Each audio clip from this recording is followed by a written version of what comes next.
মই আপোনালোকক অসমৰ ৰাইজক আগতে কৈছিলোঁ যে হিমন্ত বিশ্ব শৰ্মাই আমাৰ জুবিন গাৰ্গক ন্যায় নিদিয়ে। মই কৈছিলোঁ যে হিমন্ত বিশ্ব শৰ্মাই যিখন চাৰ্জশ্বিট দিছে, হিমন্ত বিশ্ব শৰ্মাৰ পুলিচে সেই চাৰ্জশ্বিটত কেতিয়াও অপৰাধীৰ কেতিয়াও শাস্তি নহয়।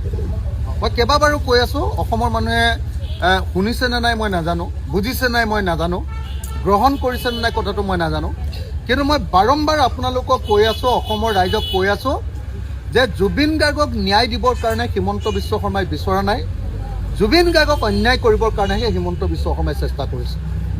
সেইকাৰণে আপোনালোকে নিশ্চয় দেখিছে যে কেইদিনমানৰ আগতে সিদ্ধাৰ্থ শৰ্মাৰ যি আপোনাৰ পানীৰ ফেক্টৰী আছিলে, সেই একুৱা ফেক্টৰীটো খুলি দিলে।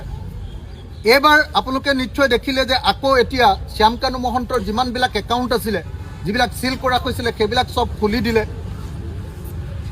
তাৰ পাছত আকৌ কি হ'ল, আপোনালোকে অসমৰ মুখ্যমন্ত্ৰীয়ে কৈ আছে সদায় যে যিদিনাই আমি কি কয় এইটো আপোনাৰ খৰটকীয়া কি কয় এইটো ফাৰ্ষ্ট ট্ৰেক আদালত দি দিম, ফাৰ্ষ্ট ট্ৰেক আদালত দি দিয়াৰ পাছতে অপৰাধীবিলাকে অভিযুক্তবিলাকে বেল পাই যাব।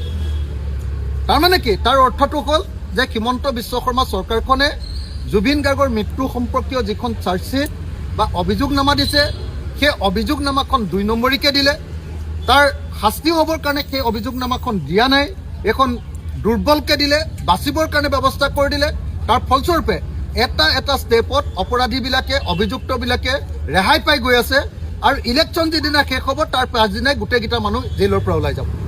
অকল হিমন্ত বিশ্ব শৰ্মাই ৰিকুৱেষ্ট কৰি, অনুৰোধ কৰি আৰু ভয় দেখুৱাই শ্যামকানু মহন্তহঁতক যেনে তেনে এতিয়ালৈকে জেলত ৰখাই থৈছে।